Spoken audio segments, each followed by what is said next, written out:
Pré-flores, pré-floração. Então, digamos que sua planta está lá no seu outdoor, está chegando o inverno, ou você resolveu virar.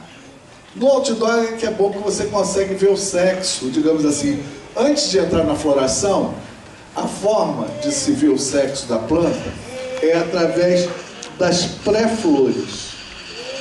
Tá? Eu não sei se essa luz aqui... Vocês estão conseguindo ver bem essas fotos? Sim. Então, é porque tem os detalhezinhos ali Isso não é luz, isso é problema da definição do projetor. Pode apagar a luz que vai continuar a mesma coisa. Não, mas talvez... Não, tem que sobrar aqui. Aí, melhorou. Deu mais contraste. E são uns raminhos. Olha, a flor fêmea, ela se caracteriza basicamente por sair assim uns pistilozinhos, umas... Estão conseguindo ver nessa foto aqui uma raminhazinha, uma gema. A geminha, mas principalmente a geminha também a flor macho tem, né? Só que uma sai as bolotinhas, são os boludos que a gente chama, e a outra sai os filamentozinhos, são os cabelinhos, tá bom? São os cabelinhos, né, que a gente pode ver aqui. Branquinhos depois, mas antes mesmo desses branquinhos, você consegue ver isso lá na flor, né, já na pré-flor. Entendeu? Na pré-floração. Eu confesso que eu tenho dificuldade de fazer esse tipo de identificação na pré-floração. Tá? Então não se importem muito com isso não. Uma das vantagens da gente fazer o cultivo a partir dos clones é que você já sabe o sexo do que você está plantando, você não precisa se preocupar com isso, você já sabe que a planta vai te dar o remédio desejado. Mas vamos lá, vamos continuar. Vamos ver. Senão... Então, olha aqui, aqui a gente consegue ver bem a diferença entre uma pré-flor macho, ó, tem aqueles pistilinhos, ó, tem um cálixezinho, tá? E essa aqui são as pré-flores macho. Normalmente elas parecem assim, já são umas bolotinhas, e daqui a pouco essas bolotinhas se abrem, né? E são os saquinhos de pólen que explodem e estragam a plantação. Estragam, né? Fertilizam a planta, né? Estragam para a gente esquecer essa semente. Olha aqui, tem mais alguns exemplos. Está conseguindo ver ali, ó, aqueles dois cabelinhos brancos aqui de uma flor fêmea? Então, isso é uma forma de você identificar o sexo logo no início. Tá? Essa aqui é macho. Não, essa é fêmea, tá ali, os pistilhinhos ali. Ó, flor fêmea, os pistilhinhos, pode passar. Flor macho. Olha, bem diferente, não é não? Quando tem esses boludinhos aí, tem gente... Mamão é assim também, sai umas bolotinhas. Mas é umas bolotão. Essas são umas bolotinhas pequenininhas. Essa aqui, por exemplo, é um caso que eu falei no início, planta hermafroditada. Ela tem uma flor macho e uma flor fêmea misturada aqui. Tá? Vamos ver. Todo o princípio ativo que a gente quer da maconha, tá? Só para mostrar com essa foto que ela está mostrando isso bem, ela tá localizada na resina, né? Uma resina que a planta produz. Aliás, está mais concentrada nessa resina. O THC, o CBD, tudo está na planta toda. Só que partes têm mais concentração e outras partes têm a menor concentração. As flores são o óleo normalmente vem do haxixe. Então, nas regras do bom cultivo tem uns que não. Eu vou dizer assim, a flor para mim é o supra-sumo. Então a flor deve ser mantida intacta. Mas as flores também têm essa resina. Está vendo essas bolotinhas aqui? Isso são os tricomas. Tá? É aí que você tem, são aflorações da resina que contém o THC, o CBD. Então uma planta, quando se diz que uma planta é boa, é uma planta bem resinada. Tá? A pessoa diz assim, se sua planta está bem resinada, quer dizer que sua planta está boa, está com bastante princípio ativo em cima dela. Tá? A temperatura, essas coisas influenciam muito na formação Resina. Então eu só queria mostrar que essa foto tá boa, que está mostrando as resinas. Isso aqui é uma planta hermafrodita, mas que está gerando THC também. Tá? Isso é pau no burro. Floração. Na natureza, a cannabis costuma florir no outono. Tá? A mudança do fotoperíodo para os mais curtos induz o início da floração. Em cultivo indoor, a floração induzida se mantendo-se um ciclo de 12 horas de luz e 12 horas de escuridão.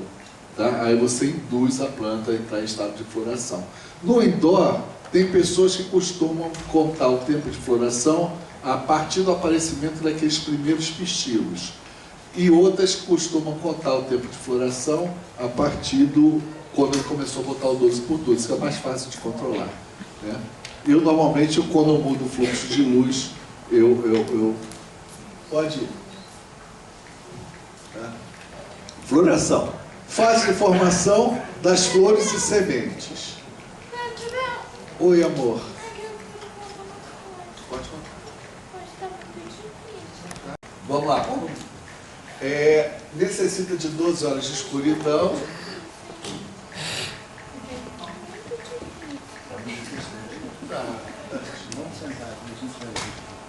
Os macronutrientes mais importantes são fósforo e potássio. Então, quando você for lá na loja lá de jardinagem, vai ter aqueles que tem o segundo e o terceiro. Lembra que eu falei do NPK, o PK maiores? São os fertilizantes assim que você pode utilizar, né, dessa fase, que vão ser melhor aproveitados. Fase de grande crescimento. Dependendo da genética, a planta aumenta até 3 vezes o seu tamanho. Isso é importante para a gente planejar lá no nosso armáriozinho, né? Que você já vai botar a planta lá do tamanho do armário, quando ela for florir, vai explodir, vai para todos os lugares. O tempo de floração varia conforme a espécie cultivada. Em média, as índicas levam de 8 a 10 semanas. E as sativas, normalmente de 14 a 20 semanas. Tá? Para você poder colher elas. Dentro do período de floração, sem contar a parte do vegetativo. Por que o vegetativo a gente não conta? Porque o vegetativo pode ser mantido indefinidamente, no caso do apartamento. Você pode vegetar o tempo que você quiser. Olha uma planta florida, elas são bonitas, né? Elas dão umas fotos muito bonitas. Então, esses branquinhos são os pistilos. E essas bolotinhas brancas são os tricomas. Neles é que existe a concentração do THC e do CBD. A extração...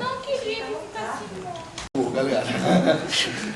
Então é isso. Os pistilos são esses raminhos brancos, né? E começa, durante a flora, é que começa a produção, tá, das resinas que contêm os canabinoides. Tá? Então, porque não adianta nada você pegar a planta mais linda na fase vegetativa, que não vai dar em nada. Você vai fumar, não tem CBD, não tem THC. Até tem, vou dizer que tem, mas em teores baixíssimos, completamente viáveis de ser utilizados. É o conhecido palhão, né? Hã? É o conhecido palhão. Eu vou dar isso para vocês. Interessante. Essa tá bonita, essa tá bonita.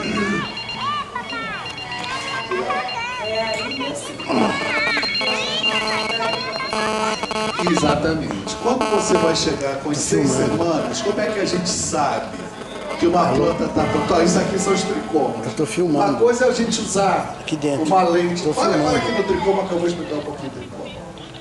Como é que a gente sabe que está pronto? Não posso. 153. Primeira coisa, Rui você vê Barbosa. aqueles pistilos branquinhos, eles vão amarelando. Tá? A outra forma, uma é olhando, são 2 formas que você pode olhar. Olhando o pistilo, é a forma mais fácil. Você põe a mão nela, está assim meio quentinha, está dura. Tá? Agora, assim, a forma mais precisa, dependendo, é olhando esses tricomas, tá vendo esses fiozinhos? Eles vão mudando de cor. Tá? Mas com o tempo eles vão se tornando esbranquiçados, tá? E tendem a ficar âmbar. Quando eles ficam assim, quando eles estão cristalinos, eles são ricos em THC. Quando eles estão âmbar, eles vão estar ricos, e olha aqui, eles estão âmbar, são ricos em CBD. Entendeu? Então é o ponto de maturação. Normalmente, quando eles começam a ficar âmbar, é a hora de passar a tesoura. Como é que a gente observa isso? Com uma lupa. Tem umas lupazinhas que vendem nessa assim, que é muito... R$50, R$60, ela aumenta 60, 100 vezes. É o suficiente para você olhar isso. Tá? Mas dá para olhar assim. Dá. Pelo aspecto da planta, você vai acompanhando no dia a dia, você vai ver quando ela está no início de floração, Fredão, dá uma voltadinha numa planta que está com os pistilos bem branquinhos, logo no início, ó. No início da floração, ó, pode voltar mais, não é pistilo que eu quero. Essa aqui está madura, volta mais uma. Essa está madura, volta mais uma.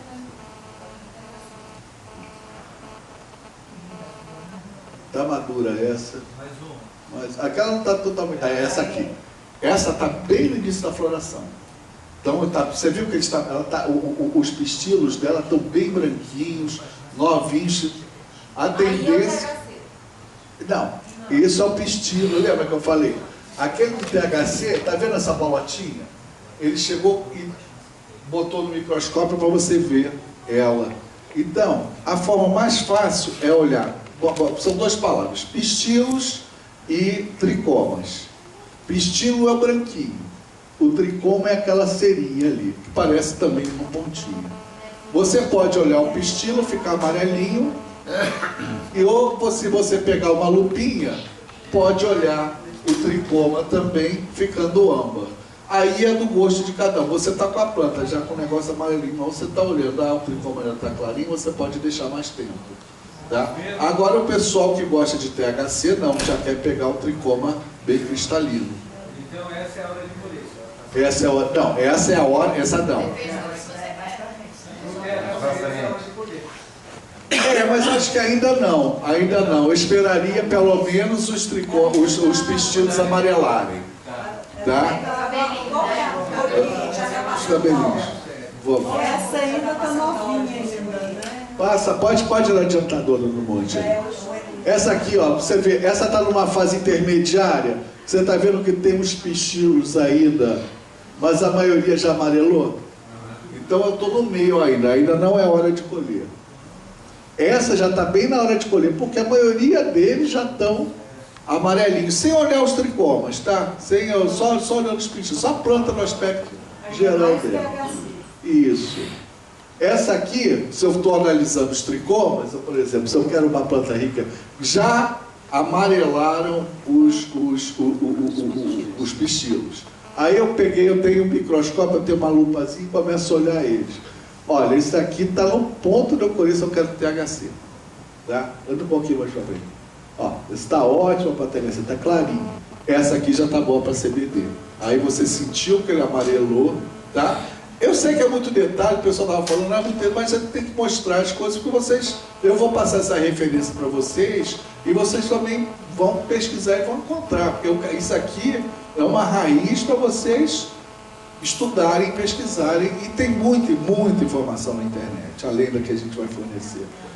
Bom, flor macho, boludo, parece mamãozinho, como disse o Dick mesmo, né? Isso aí a gente passa a faca. Olha isso aí, meu amigo, isso é uma desgraça. Olha o Breve. O Breve tinha um outro lá que pegava os machos, um vizinho dele, que também é um conhecido da gente, que pegava as plantas machos dele lá e sacudia assim, ó, no ar. Aí eles porpora ia voando, uns 5 quarteirões, ia cair na casa do Breve lá e fecundava as plantas dele todinho. Vamos embora. Isso é planta macho, né? Só para fechar. Eu vou fechar o meu curso agora falando cultivo semente, senão a gente não entra no cultivo indoor. Eu ia me aprofundar em outras técnicas, mas eu acho o seguinte, vamos ter outros cursos. Esse curso foi mais um seminário do que um curso em si, tá? É só para vocês entenderem como é a dinâmica de um curso e tentar melhorar da sugestão. Aceitamos sugestões. Foi ruim, não falou disso, não falou. Podem passar para mim, para a Cidinha, o que quiser. Tá ótimo? Só falar. Assim, semilha é a palavra que descreve a floração, né? Topos de maconha do sexo feminino que não foram fertilizados por pólen masculino. Flores e semilhas são mais potentes que flores fertilizadas, tá? Com maior proporção de canabinoides por botão. Flores são polinizadas, não polinizadas, que utilizam a energia que seria utilizada para a produção das sementes no crescimento de cálice e na produção do termo-se bud de melhor qualidade. Bud é o nome que a gente dá para a flor. Tá? O pessoal chama de bud, de camarão, tá? É muito comum se designar assim. Tá joia? Florestôncio, como burro.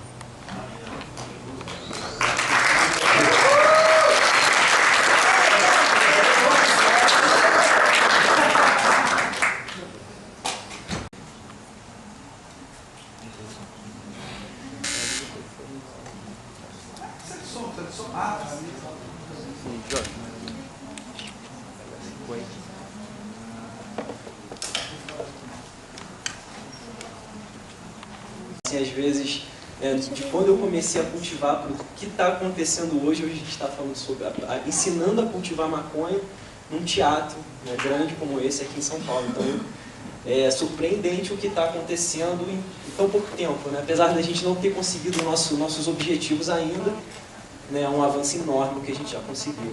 Bom, deixa eu me apresentar. Meu nome é Bernardo Monteiro. Na verdade, por formação, eu sou administrador. Meu projeto final, né, meu trabalho de conclusão de curso foi a criação de uma empresa que apresenta soluções em cultivo indoor. Tá? Hoje eu ainda não tenho essa empresa estabelecida, não tenho uma empresa formal, porque eu acho que a gente precisa, antes de falar de negócios relacionados a cultivo de maconha, a gente primeiro precisa ter um cenário favorável a isso, para que a gente possa de fato trabalhar. Então é por isso que hoje eu participo, contribuindo, enfim. Bom, tem aí meu contato, se vocês quiserem tirar alguma dúvida, alguma coisa nesse sentido, né, esse é meu e-mail. E assim, o que me trouxe aqui hoje estar falando sobre cultivo indoor para vocês, eu acho que foi a minha capacidade de, não pela minha formação, minha capacidade administrativa, mas a minha capacidade de encontrar soluções mesmo e construir coisas, né? Entender as necessidades e apresentar soluções para essas necessidades. Eu comecei a cultivar, foi em 2009, já tem aí 7 anos, e há 7 anos atrás, hoje a gente entra na internet ali e pesquisa qualquer coisa, a gente tem uma infinidade de informações, mas há 7 anos atrás não era tão fácil. Não tinha página de Facebook falando sobre maconha, tinha o quê? Tinha os fóruns, né? Que eram ambientes fechados onde a gente podia conversar abertamente sobre, mas ninguém se identificando, a gente podia conversar sobre o cultivo. Então eu conheci, na verdade, meu primeiro contato assim, com o cultivo, informações sobre cultivo foi através de fóruns, né? O Grow Room, o Cannabis Café, que ainda são boas ferramentas de consulta, porque tem alguém ali do outro lado mais experiente que pode te passar uma informação, você tirar suas dúvidas e tal. Isso hoje, fora dos fóruns, você ainda não encontra com tanta facilidade. Tá? Eu vou sugerir para vocês, até esse material que eu fiz foi baseado em 2 livros, tá? Que eu recomendo. Um que é um livrinho de bolso, mas que tem bastante informação, que é o livro do Sérgio Vidal, Cannabis Medicinal, Introdução ao Cultivo Indoor.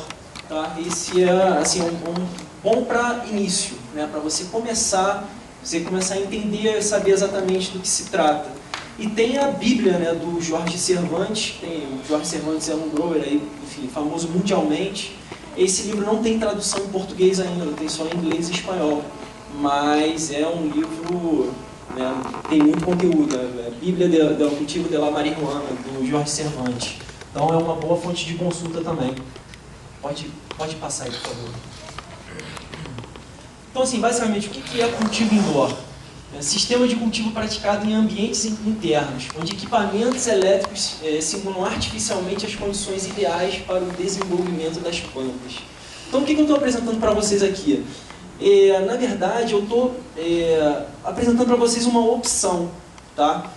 Não vou dizer para vocês o que é melhor, o que é pior, porque isso vocês é que vão descobrir de acordo com a necessidade de vocês. Não vou dizer para vocês, o cultivo outdoor é melhor do que o indoor, ou o inverso. Eu não estou aqui querendo doutrinar vocês, eu estou só apresentando uma opção, que é o cultivo indoor. Por exemplo, para pessoas que moram em apartamentos que não têm incidência de sol, essa aqui é uma opção. Então não existe aquela desculpa do tipo, mas eu não posso cultivar, eu não tenho espaço. Enfim, isso são só desculpas. Sempre tem uma solução, cara. Eu, quando comecei a cultivar lá atrás, eu não encontrava equipamentos assim com facilidade no mercado, sabe? Então, eu enxergava a minha necessidade e eu ia buscar a minha forma de atender a minha necessidade. Eu só tinha um espaço, o apartamento, eu morava com meus pais na época, então o apartamento não batia só hora nenhuma do dia, né? Eu tinha só um espacinho pequenininho, um armáriozinho bem pequeno, e eu fui correr atrás de, enfim, quais são os equipamentos que eu preciso. Não acho aqui, o que eu vou fazer? Eu vou construir esse equipamento, sabe? Um equipamento de iluminação, seja o que for, eu vou encontrar uma forma de atender a minha necessidade, tá? Pode passar, por favor. Assim, falando um pouco também da história do cultivo, quando a gente fala assim de cultivo indoor, você vê aquele monte de equipamento, luzes, aquela coisa que você pensa meio mirabolante, você fica até meio surpreso, nossa, isso parece até uma tecnologia de outro planeta, uma coisa muito avançada, mas não. Você vê que as primeiras experiências, simulando a luz do sol, em 1893, então já é uma coisa antiga. As primeiras experiências do cultivo indoor já vêm de muito tempo, sabe? Esse entendimento da luz artificial, o que ela provoca nas plantas, essas primeiras experiências já vêm de bastante tempo. Pode passar. Aqui eu falo, enfim, só uma introdução dizendo mais ou menos a história. E esse material eu tirei do livro do Vidal, que ele fala que começou-se a perceber o fotoperíodo no início do século XX, mas eu, enfim, estudando assim, algumas referências com Leonardo da Vinci, por exemplo, esses dias eu até conversei isso com o Ricardo, o Brave, que o da Vinci ele foi um grande botânico. Ele, na época dele, já começou a perceber a interação da planta com o fotoperíodo, como o fotoperíodo influenciava a formação da planta. Então ele tem estudos detalhados que são usados até hoje na botânica.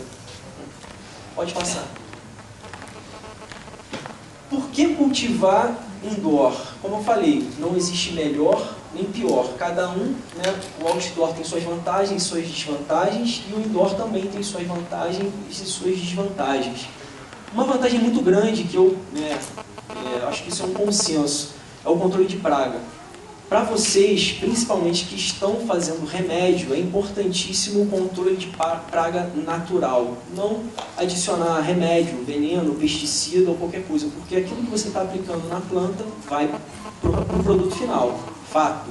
Então é importantíssimo vocês terem essa preocupação de não usar nada que possa, prejudicar a qualidade final do remédio. Então é muito importante. Nesse sentido, o indoor é muito bacana, porque você mantém um ambiente fechado, isolado, e ali você dificulta a entrada de agentes externos, na praga. Isso pode comprometer a produção de vocês, e ainda, para não perder, vocês podem cair na armadilha de aplicar algum tipo de pesticida e tal, e não é o ideal. Uma vantagem também, tranquilo. Uma vantagem também é o controle das condições, do ambiente. Você ali no indoor você brinca de Deus. Você controla a planta de maneira... A gente ainda não tem um controle total, mas a gente consegue conduzir a planta da maneira que a gente quer. A gente estabelece ali, enfim, o momento em que ela vai florescer, o momento em que ela vai ficar vegetando. Então a gente tem esse controle. A gente consegue, se tiver aqui no ambiente externo, tiver muito quente, muito calor, a gente pode colocar uma exaustão, um ar-condicionado. Então a gente consegue controlar a temperatura, a gente consegue controlar a umidade, enfim. E o que eu já falei, o controle dos estágios. Pode passar. Como eu falei no começo, eu não tenho como chegar para vocês e sair daqui, falar em 1 hora e vocês saírem daqui formados em cultivo indoor. Na verdade, eu estou só introduzindo, eu vou apresentar para vocês o que é necessário, tá? E daqui em diante, a pesquisa, na verdade, o aprendizado vai ser de vocês, tá? Eu vou dizer aqui para vocês o que vocês precisam para começar, tá? Então, uma coisa importante é você saber o que você precisa para começar a cultivar no indoor, né? Primeira coisa, o espaço disponível, saber que por ser todas as condições que você vai simular dependem de equipamentos, então você precisa adquirir equipamentos, então tem um custo, um investimento inicial, tá? No caso de um cultivo indoor, onde você use lâmpadas, enfim, muito potentes, você precisa saber que isso vai gerar um custo fixo. Todo mês você vai ter uma despesa mensal, né, para manter o seu cultivo. O que não acontece muito no outdoor. Se você não usa nada, não usa uma ventilação, enfim, iluminação, complemento de luz, no outdoor é um cultivo mais barato, né, por não ter esse gasto inicial e o gasto fixo mensal. Tá? Outra coisa que é muito importante, isso eu vou falar mais lá para o final, muita gente pensa que o cultivo indoor, legal, eu tenho ali lâmpada, eu tenho exaustor, que ele controla tudo, eu tenho um controlador de umidade, eu tenho, enfim, uma irrigação automática, e você pensa, pronto, não preciso fazer mais nada. Não, não funciona assim. Eu não posso vender para vocês a ideia que vocês não vão ter trabalho. Vai ter trabalho, vai ter uma dedicação. Nada dá certo se não tem dedicação. Ter planta é que nem ter um bicho. Não adianta socar o bicho ali dentro do apartamento, colocar comida e água e ir embora e achar que o bicho está tudo bem. Não está tudo bem. Se você quer ter resultado, você precisa se dedicar um pouco diariamente. Que seja alguns minutos, dependendo de quantas plantas, vai demandar mais tempo, mas essa é uma coisa importantíssima vocês terem na cabeça, que precisa se dedicar pelo menos um pouco, né, para ter algum resultado. Obviamente, quanto maior a dedicação, melhor será o resultado. Vocês vão ter mais produção, enfim, mais remédio. Pode passar. Claro que, como o Pedrão falou, hoje aqui em São Paulo, principalmente no Rio, a gente ainda é um pouco carente de grow shops. Loja física, se eu não me engano, que me corrijam aqui, quem estiver aqui, mas se eu não me engano, loja física no Rio a gente só tem uma até hoje. Aqui em São Paulo vocês têm mais facilidade de encontrar, tá? Vocês têm a opção de chegar numa grow shop, comprar todo o equipamento de vocês, mas também tem a possibilidade de, com o que vocês têm em casa, conseguir criar um ambiente de cultivo para suas plantas. Então não é necessário gastar uma fortuna de equipamento. Eu nem aconselho no início da vida de cultivador, eu não aconselho você sair comprando equipamento, porque o que mais acontece é comprar equipamento e daqui a pouco está tudo lá pegando poeira parado, sabe? Então é importante vocês terem essa consciência de que para começar não precisa muita coisa. Devemos reproduzir dentro desse ambiente as condições ideais encontradas na natureza. Cada vegetal possui uma especificidade, portanto padrões adotados deverão estar de acordo com as variáveis exigidas pela planta que escolhemos cultivar. O que a gente tem que ter em mente quando eu falo isso? É que, no caso da cannabis, ela tem as suas especificidades. Então, para a gente obter sucesso, a gente precisa criar uma condição ideal para que aquela planta conclua todos os estágios. Então, tem alguns protocolos que precisam ser seguidos. Pode passar, por favor.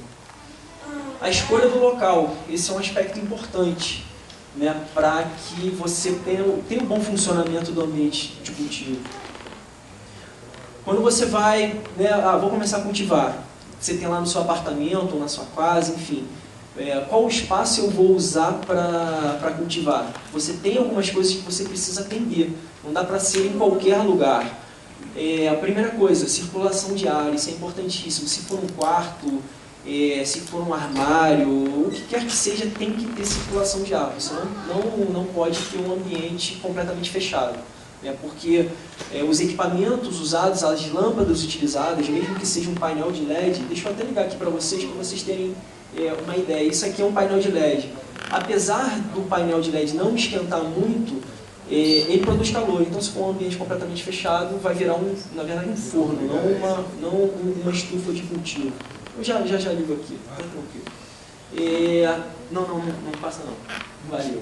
Deverá possuir ponto de energia, de preferência com opções 110, 220 volts. Então, lembrando, não adianta nada, tem circulação de ar, mas está muito isolado, não tem um ponto de energia próximo, não adianta que você não vai conseguir ligar nenhum equipamento elétrico. Então, isso é importante. De preferência perto de um ponto hidráulico. Isso é legal também, um ambiente assim que eu falo que é clássico para fazer grow, banheirinho aquele de anexo de banheiro de empregada, né? Esse é clássico, porque você tem tudo ali, você tem ponto de luz, é um ambiente geralmente todo azulejado, fácil de limpar, fácil de lavar, tem ponto de água, então o banheirinho, esse tipo de banheiro é perfeito para o cultivo, né? Facilita muito. Eu faço uma lembrança, claro, quando a gente está usando, quando a gente está fazendo, enfim, utilizando fertilização e tal, independente de que tipo for, é importante a gente ter cuidado no caso do descarte da água, não jogar direto, né, porque senão vai para as galerias, enfim, você está... Então é importante ter essa noção de responsabilidade. Vou falar dos equipamentos necessários, tá? Isso é basicamente a receita, uma receitinha do que vocês precisam para manter um cultivo indoor. A lâmpada, né, obviamente, refletor ou equipamento para resfriamento da lâmpada, lembrando que eu falei que as lâmpadas produzem calor, um reator, dependendo do tipo da lâmpada, exaustor ou ventilador também para fazer o resfriamento e a circulação de ar dentro do ambiente de cultivo, um timer. Por que o timer?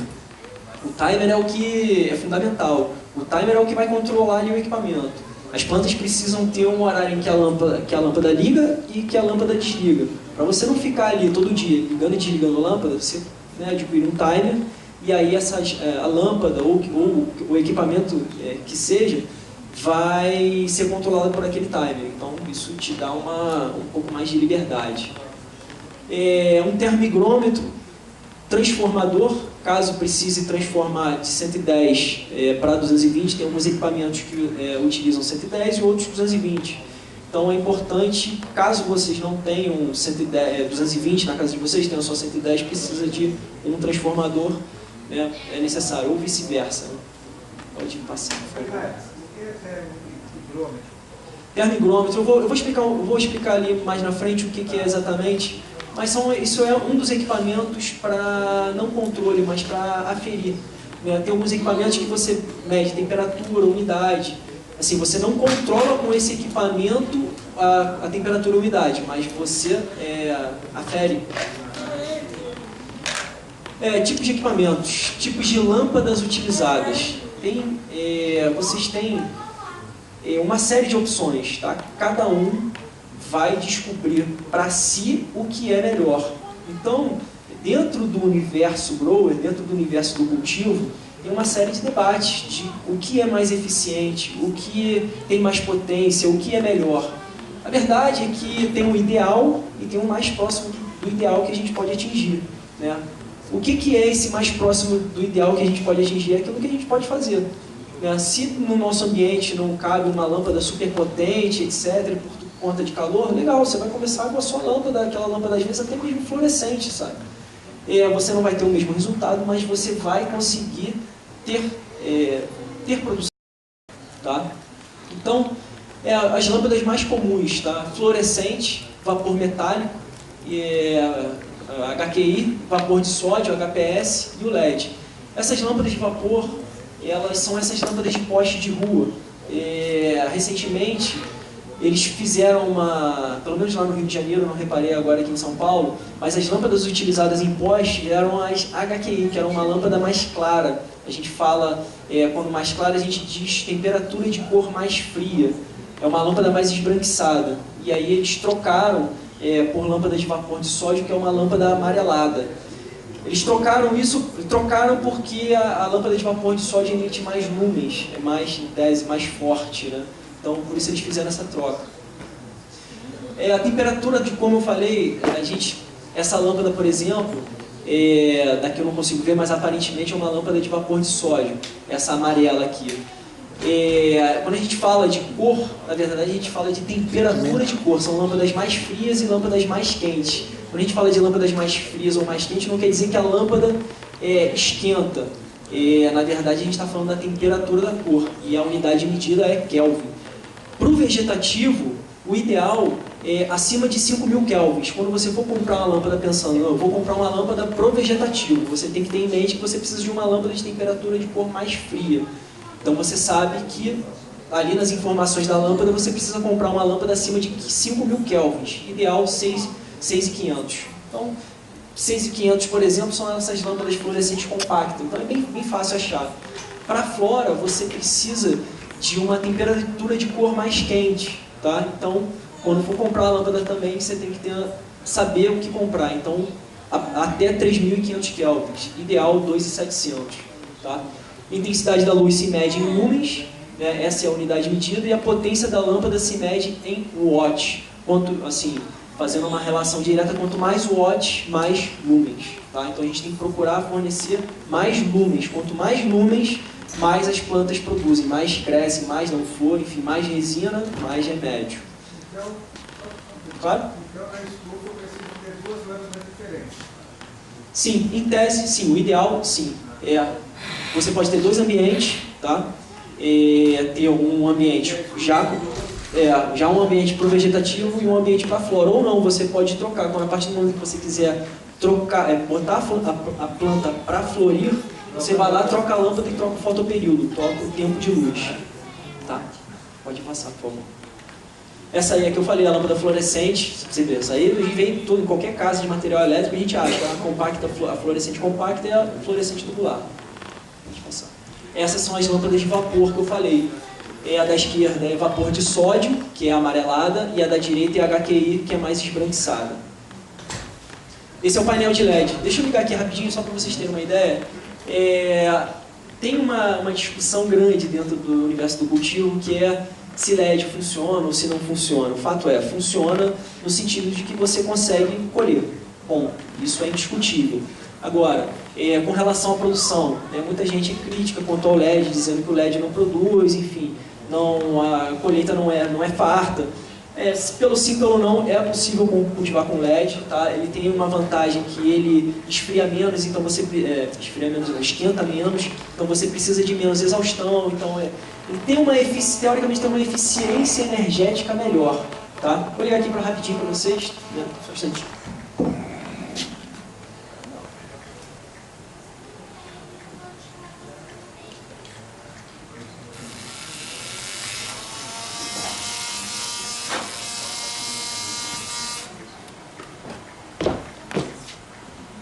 Então eu trouxe essa tendinha eu fiz, né, justamente, apesar dela ser ilustrativa, eu uso mais ela como didática, na verdade, ela funciona perfeitamente, já cultivei aqui dentro, tá? Apesar dela ser pequenininha, tem tudo que precisa, né? A exaustão para fazer o resfriamento, a entrada de ar, tá? E a iluminação. Então eu tenho aqui tudo que eu preciso para cultivar numa tendinha que aqui eu consigo colher. Então você vê que não precisa de nada mirabolante. Tem assim você precisa seguir você precisa ter alguma noção, por exemplo, noção de dinâmica do ar. Você tem que ter em mente que o ar quente esquenta, né? O ar quente sobe, né? Então o ar quente fica em cima, o ar frio tende a ficar embaixo. Então o que a gente faz? A gente faz a circulação de ar fazendo com que o ar frio suba e o ar quente seja jogado para fora. Tá? Então precisa só ter essas noçõezinhas para você otimizar seu ambiente de cultivo, você, né, fazer ele dar do melhor para você. Tá? Pode ir passando. A questão da cor, nesse caso, que ela não está nem amarelinha, nem azulada, ela está puxando de magenta. Isso. Tem relação. Como eu falei, vou desligar aqui até para não ficar incomodando aí a luz. Como eu falei, tem diferenciação. Esse painel aqui, ele é indicado para floração. Tá? Esse tipo de coloração é indicado para floração. Isso. Tem os painéis mais azulados, que é indicado para o vegetativo. Então, tem sim. Não quer dizer que você não possa, por exemplo, vegetar com esse painel. Sim, pode.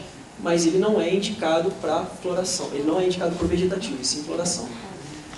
Os tipos mais comuns de equipamentos para reflexão e resfriamento da lâmpada. Como eu falei, tem que estar sempre atento que lâmpada gera calor, então a gente precisa constantemente fazer o resfriamento da lâmpada. Tá? Utilizados para melhor aproveitamento da luminosidade, dissipação do calor e resfriamento da lâmpada. Pode passar. Esses são dois tipos, né, de refletores abertos, tá? O que acontece? O resfriamento do ambiente de cultivo com esse tipo de refletor é um resfriamento em que é feito um resfriamento de todo o ambiente de cultivo, né? Ele não está direcionado na lâmpada. É um asa de gaivota e o de cima é conhecido, vocês vão achar no mercado como refletor asa de gaivota e o de baixo guarda-chuva. Pode passar. Esses são os refletores fechados. A gente usa esse tipo de refletor em ambientes menores, que a gente precisa resfriar o máximo possível a lâmpada. Então a gente coloca a lâmpada dentro de um refletor desse e liga o exaustor por meio de duto direto nesse refletor. Então ele está ali, o exaustor está tirando o calor diretamente da lâmpada. Então a gente gera menos calor para o ambiente de cultivo. Tipos de reatores. Como eu falei, dependendo do tipo de lâmpada usada, você vai precisar de um reator ou não. Tá? Existem dois tipos de reator no mercado. O reator eletromagnético, que são os mais antigos, e são esses que tem nos postes, e tem os reatores eletrônicos.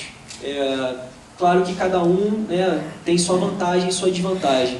O reator eletromagnético, ele é esse tipo, né? Vocês já devem ter visto em casa de material elétrico. A vantagem dele é que ele é mais barato, ele é bem mais barato. A desvantagem é que ele não é tão eficiente, e ele esquenta muito, se gera muito calor, tem desperdício de energia. Uma coisa também ruim, esse reator, por ele esquentar muito, enfim, ele tem a maior incidência de curto. Então já houveram casos de inícios de incêndio por conta desse tipo de reator. Então ele é mais barato, mas tem suas desvantagens também. Pode passar. Esses são os reatores eletrônicos. Esse aqui é o da esquerda. Ele é usado para lâmpadas fluorescentes, aquelas que eu mostrei lá no começo, aquelas tubulares, enfim. E o da direita é um reator eletrônico usado para lâmpadas de vapor. Ele é bem mais eficiente. Tem sua desvantagem de ser mais caro, bem mais caro, mas ele tem uma eficiência melhor. Tem alguns modelos que já são 110, 220 volts, então elimina a necessidade de uso de um transformador. Ele tem uma eficiência energética melhor, mas é bem mais caro. Vou falar dos exaustores e dos ventiladores.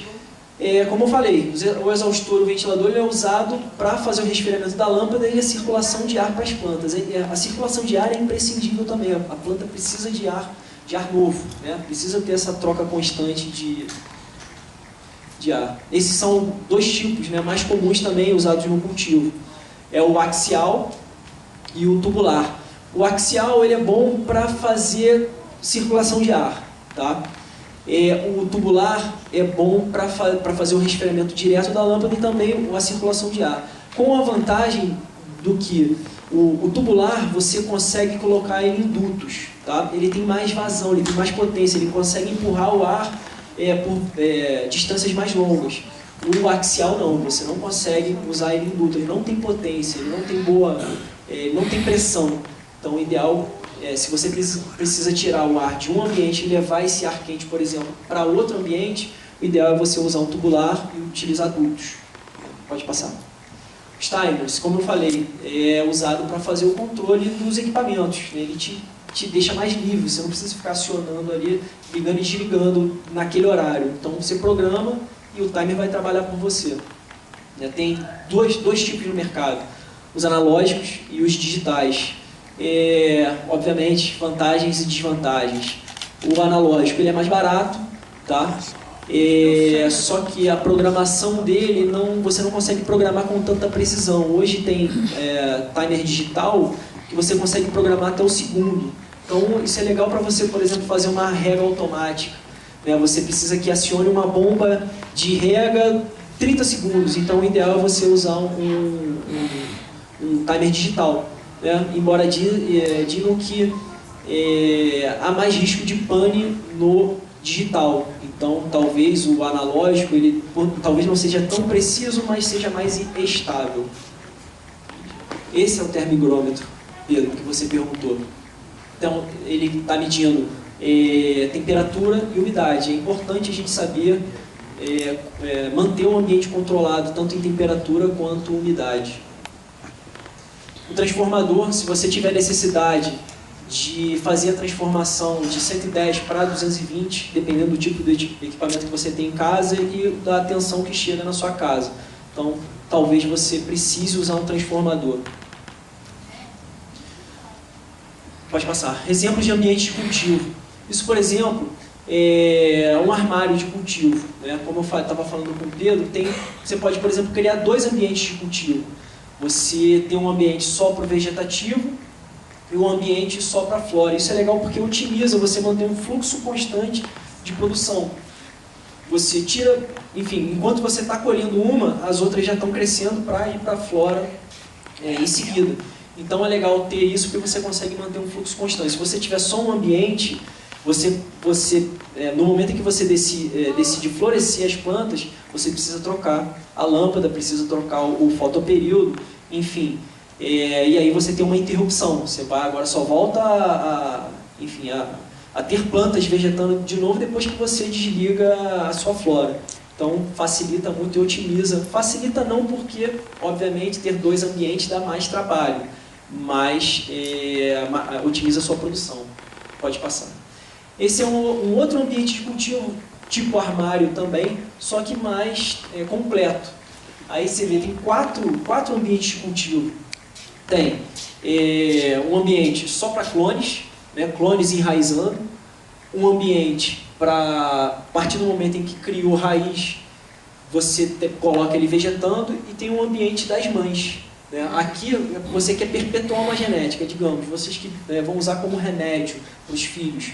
Encontrou uma genética que deu resultado, que está sendo legal, o ideal é guardar essa genética. Né? Como o Pedrão falou, fazer clone, enfim, para você ter sempre aquela genética. Então, nesse caso, você tem um ambiente próprio para as mães. Essas plantas aqui vão estar sempre vegetando. Essa parte de baixo do armário, as plantas só crescem folhas, no caso, raiz, folhas e galhos. E em cima é a floração. E sempre respeitando a dinâmica dos gases. Né? Se você reparar, o ar entrando, subindo e saindo por cima, isso é importante, tá? Para você manter um ambiente bem controlado. Pode passar. Isso é legal, porque você para para pensar, você pode cultivar em qualquer lugar mesmo, sabe? Sim, bom, claro, salvo algumas exceções, mas dá para cultivar esse exemplo, né? Numa lavanderia, uma cozinha, uma tenda ali no meio, enfim, dá para cultivar. Repara aqui, tem a lâmpada, tem um filtro ali em cima, ou talvez um redutor de ruído, o exaustor está puxando o ar quente de dentro do ambiente de cultivo e está jogando para fora da casa. Isso é muito legal, porque, por exemplo, se você tiver um ambiente de cultivo dentro de um quarto e a estufa está trocando o calor somente com o quarto não é ventilado, por exemplo, vai esquentar, o calor gerado pela tenda vai esquentar inclusive o ar do ambiente desse quarto. Então é importante que o calor seja jogado para fora, né? Para fora do ambiente onde está inserido a tenda de cultivo, porque senão entra naquele ciclo, né? Fica só trocando calor e vai esquentando o ambiente todo. Acaba virando uma estufa mesmo, uma estufa de calor, né? Enfim, e a gente precisa ter bem controladas as temperaturas. Depois de já definido o lugar, enfim, definido os equipamentos que vão ser usados, como vai ser o tipo de cultivo, tem algumas coisas importantes para que vocês possam manter o cultivo de vocês. Tá? Limpeza, imprescindível, porque apesar de ser um ambiente fechado, controlado, o ambiente sujo favorece o aparecimento de pragas. Né? Fungos, por exemplo. Então é importante estar sempre lembrando, claro, que por ser remédio, mas ainda tem que ter a preocupação com a limpeza. Um ambiente sempre muito limpo. Tá? Organização. Isso vai facilitar o dia a dia de vocês. Quanto mais organizadinho, tudo no seu lugar, enfim, nada, principalmente fiação, essas coisas, nada aparente, sabe? Tudo, né, bem definido para não atrapalhar vocês. Segurança também, é importantíssimo. Segurança não só no sentido legal, mas no sentido de segurança do tipo do equipamento que você vai usar. A gente está lidando com eletricidade, água também, são coisas polarizadas. Não é o ideal você ter um ambiente ali onde você tem energia, está manipulando água. Então você tem que ter essa noção de segurança. Usar cabos, se não souber, não tiver menor conhecimento em elétrica, chame alguém para ajudar a fazer a instalação elétrica, porque você está lidando ali com equipamentos que não tem, obviamente dependendo do tamanho do cultivo, não é muito potente, né? Mas mesmo assim tem risco de curto. Então é importante usar equipamentos adequados, fiação adequada, fazer as ligações elétricas de modo adequado. Então é muito importante tomar esse cuidado. Como isso eu já falei lá no começo, a respiração e transpiração. né? Manter a troca constante de ar, lembrando que tem alguns parâmetros que devem ser seguidos.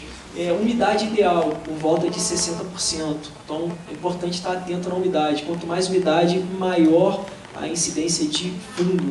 Então, você pode perder uma produção inteira por conta de fungo. Fungo é assim, começou a dar. Se você não cessar ali o problema, você saiu. No dia seguinte, aquilo já se alastrou. Sabe? Então, tem que estar atento. Não pode, tem que controlar a umidade. Temperatura também. A cannabis, ela trabalha melhor em uma margem de temperatura, numa faixa de temperatura, o que não quer dizer que você não possa trabalhar em temperaturas diferentes daquelas que estão ali. Se isso fosse verdade, por exemplo, lá no Rio de Janeiro, ninguém cultivava sem ar-condicionado. Lá, minha melhor época do ano, onde eu moro, é verão, porque eu consigo ter uma incidência maior de sol. Se isso fosse uma regra, eu não conseguiria colher, mas consigo. Dias de calor de 40 graus, enfim, consigo colher. Então, o ideal é trabalhar nessa faixa de temperatura. A planta responde melhor. Luz lâmpada e fotoperíodo. Fotoperíodo, como o Pedrão já esclareceu, né, na aula anterior, é o tempo de luz. Isso é um fator assim, crucial que vocês precisam entender. Dominando isso, pronto, vocês já controlam todos os estágios da planta. Então é importante entender o fotoperíodo. Vegetativo, isso já foi falado também pelo Pedrão, mas reforçando, 18 horas de lâmpada acesa, 6 horas de lâmpada apagada. Tá? Floração, 12 horas de lâmpada acesa, 12 horas de lâmpada apagada. Já falei de temperatura de cor, isso é legal, isso é uma dica importantíssima. Como eu falei, as lâmpadas geram calor. Então, vocês precisam controlar a altura da lâmpada, vocês precisam achar a altura ideal, não muito longe e nem muito perto, porque muito longe vocês estão perdendo lumens, né? O ideal é mais lumens para as plantas, e nem muito perto, porque pelo fato da lâmpada gerar calor, ela pode queimar a planta. Então, o que geralmente a gente recomenda? Coloca, né, a mão com o dorso assim virado para a lâmpada, próximo, e vê ali a altura. Está esquentando muito? Não. Se não te incomodar, tá bom. Essa é a altura ideal. Tentando colocar o mais próximo possível. Geralmente, dependendo do tipo da lâmpada, se for uma HPS, por exemplo, a gente fala em coisa de 30 centímetros da planta. Se for lâmpada mais fria, lâmpada fluorescente ou painel de LED, você pode encostar bem mesmo, desde que não esteja, né, a ponto de te queimar, né, de te trazer incômodo.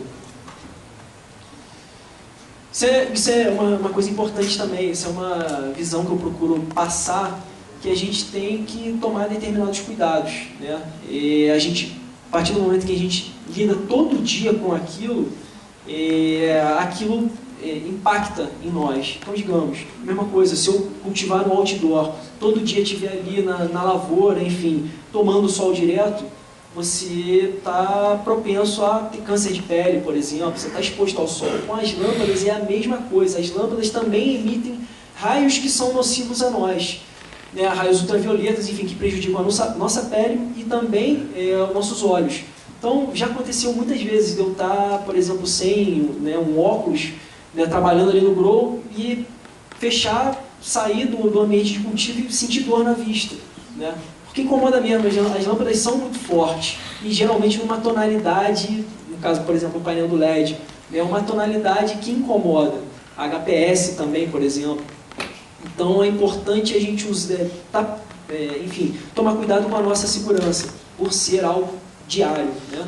Pode passar. Já tem uma vez eu, enfim, viajando, fui para uma feira na Holanda e eu não conhecia esses óculos. Não tinha nada, eu geralmente usava óculos escuro mesmo, mas era ruim porque o óculos escuro, por mais que você está protegendo a sua vista, as lâmpadas, por terem uma tonalidade, né, não muito comum, elas distorcem as cores da planta. Então, por exemplo, você está com uma planta ali debaixo de um painel de LED, aparentemente, você olha, não, está verdinha e tal, quando você tira do painel de LED e você vê a planta numa lâmpada comum, você vai ver que ela está sofrendo alguma deficiência, alguma carência. Então, o ideal é você não estar atento a essa distorção das cores. Esse óculos, eu descobri lá nessa feira que eu estive, ele, na verdade, além de ele ser um filtro para esses raios ultravioletas, ele compensa a distorção das cores. Então é legal porque você consegue ver exatamente a cor que é a planta, né? Que você enxerga naturalmente, mesmo sob uma lâmpada HPS ou uma HQI. Pode passar. Então ali, essa aqui é uma paleta de cor sobre um HPS, né? E essa aqui é usando óculos. Você vê que ele compensa o amarelo. Né? Ali é a mesma coisa no ambiente de cultivo, fora do óculos amarelão, totalmente distorcido, e com o óculos você enxerga perfeitamente. Então assim, esses são os acessórios legais de se usar, mais por conta da segurança e esse lance de você poder enxergar melhor e estar ali vendo a planta de uma maneira melhor. Claro que não é obrigatório o uso, né? Eu sugiro. Pode passar. Isso aqui, enfim, na verdade eu queria mais introduzir vocês, dizer a vocês o que vocês precisam, né? E tirar dúvida, né, caso haja. Tem pessoas aqui que eu sei que já estão cultivando, tem quem ainda não começou, então na verdade a gente transforma isso mais num bate-papo e numa introdução. O sucesso de vocês vai depender, na verdade, de vocês, né? Não do que eu estou passando aqui, mas da dedicação de vocês em procurar informação e botar em prática. Você vai aprender, na verdade, a cultivar, que nem, né, geralmente a gente fala na autoescola. Na verdade, a autoescola te ensina a passar na prova. Aprender a dirigir, você vai aprender na rua. Né? Na prática, é a mesma coisa. Você vai aprender na prática. Né? Então, assim, não adianta também, não se deixem levar, por exemplo, não acreditem no discurso fácil do não, isso aqui vai resolver, você não vai ter trabalho nenhum. Como eu falei no início do curso, vai depender mesmo da dedicação a vocês. Hoje a gente tem muito equipamento no mercado. Esse vídeo, ele saiu essa semana, eu achei, assim, viralizou, né? Impressionante a quantidade de vezes que eu recebi das pessoas. Você já viu isso? Você já viu isso? Eu já tinha visto alguma coisa, já existem algumas coisas assim. Na verdade, esse vídeo, ele é um conceito, né, que eu acho que todo mundo que gosta, ou que desenvolve, ou que pesquisa tecnologia para cultivo, busca, né? É a automatização, é você ter algo que possa tirar o trabalho, né? Ou não tirar o trabalho, porque quem gosta de estar ali com a planta o dia a dia, mas a facilitar o teu trabalho. Então esse vídeo é um vídeo de não sei se é uma empresa já constituída, mas de um crowdfunding, né, para desenvolver esse produto. Eu achei o máximo, a apresentação é perfeita, só que... Tá sem vídeo? Tá sem som? Se não tiver também não tem problema não. Só que não é assim, não adianta a gente achar que funciona assim. Vamos assistir e depois eu falo mais um pouquinho. Não tá com som? De repente você quer viajar e não tem que deixar automatizado. Então, mais ou menos esse vídeo é isso que a gente está falando, que você está falando agora. Qual é o conceito desse produto que eles estão enfim, oferecendo? É algo assim, que você chega lá, joga uma semente, né, fecha a porta do grow e vai embora. Vai viajar, vai fazer o que quiser. Daqui a 3 meses, 4 meses, você volta e é só colher. Isso não existe. Eu afirmo, pelo menos, a tecnologia para nós, meros mortais, não existe, não está disponível. Não conheço nada assim. É um produto muito bonito. Acho que você já deve ter visto aí, porque isso circulou na internet bastante. Seria legal se tivesse som na Mas é verdade só isso? Então, eles estão vendendo um conceito, né, acredito eu. Coloca a sementinha, escolhe o tipo de planta. Isso também, volto a falar, isso não funciona assim. Ele falou que não funciona assim.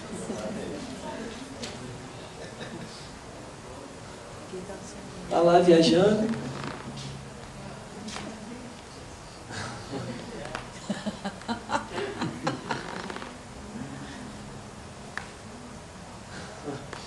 Tipo criança mostrando brinquedo. Né? Não, isso é o máximo. Eu cultivo em dó. Hora da colheita.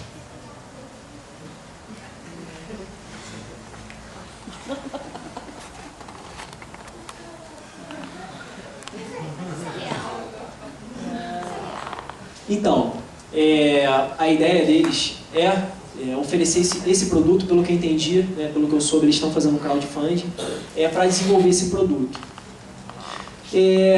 muito legal, assim, o conceito é muito bacana, só que não funciona assim.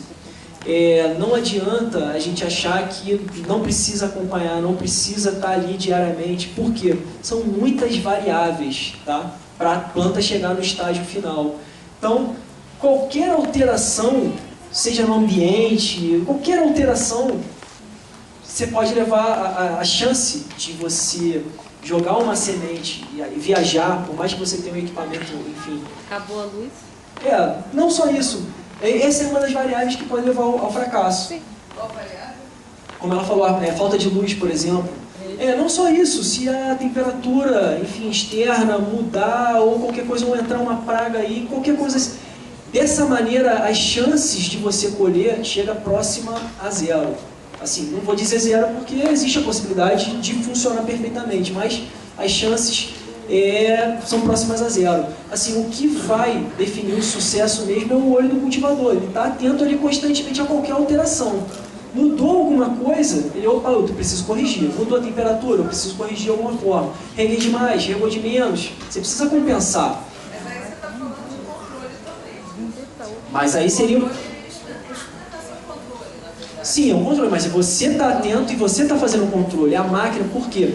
Para que isso seja possível, precisaria de uma quantidade de sensores para captar todo e qualquer sinal da planta e do ambiente. E ele compensa imediatamente. A gente faz esse papel. Eu chego lá, olho, opa, tá dando uma amarelada aqui, eu acho que isso aqui é nitrogênio. E vou lá e compenso na hora. Outra coisa, ele coloca ali uma programação já setada, já definida. Eu vou cultivar uma Amnésia Reis. Eu vou lá, lanço a programação da Amnésia Reis. Um exemplo, agora está acontecendo comigo. Eu germinei 2 sementes de Bourbon Poison, exatamente a mesma genética, coloquei exatamente no mesmo solo, exatamente no mesmo vasinho. Eu estou regando exatamente com a mesma água, tudo igual. Uma está amarela e outra está verdinha.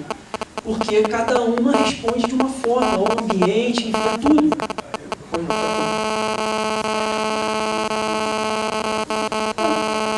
Fato. Por mais que, por exemplo, a gente trabalhe com um clone, nessa situação, por exemplo, de quantidade de alimento que uma planta precisa e tal, a gente pode pensar, não, mas é clone, é a mesma planta. Não, a partir do momento que a gente dividiu, viraram 2 indivíduos. Eles têm ali a mesma carga genética, mas cada um responde de uma forma de acordo com o ambiente que ele está inserido. A mesma coisa no ser humano. Né? Você pode pegar 2 gêmeos, né? E se você botar um em um ambiente e outro no outro ambiente, são pessoas completamente diferentes, têm características. O clone, por exemplo, o gosto, enfim, todas as características podem ser iguais, mas o desenvolvimento vai ser diferente. Assim funciona também com os seres humanos. Então não tem milagre, não tem nada assim que, não, pronto, eu não vou ter trabalho nenhum. Não, pensem que vocês terão que se dedicar. Eu acho que assim, como cultivador, a minha dedicação é o fato de eu gostar da planta, enfim, de gostar dela em si. Isso era o que me motivava. Eu acho que vocês têm uma motivação que é a maior do mundo, talvez, que é o amor de familiar. Então, eu acho que vocês precisam para conseguir fabricar o medicamento de vocês, que é essa urgência de atender e essa necessidade. Então, acredito que todos possam ter sucesso. Né? Geralmente as pessoas assim, começam a cultivar com foitas e no primeiro momento elas desistem, pela primeira dificuldade elas desistem, não, isso é muito difícil. Não, isso é normal, faz parte do aprendizado, o erro. Né? Você pode perder uma colheita e tal, mas o que vai definir o sucesso mesmo é a persistência de vocês.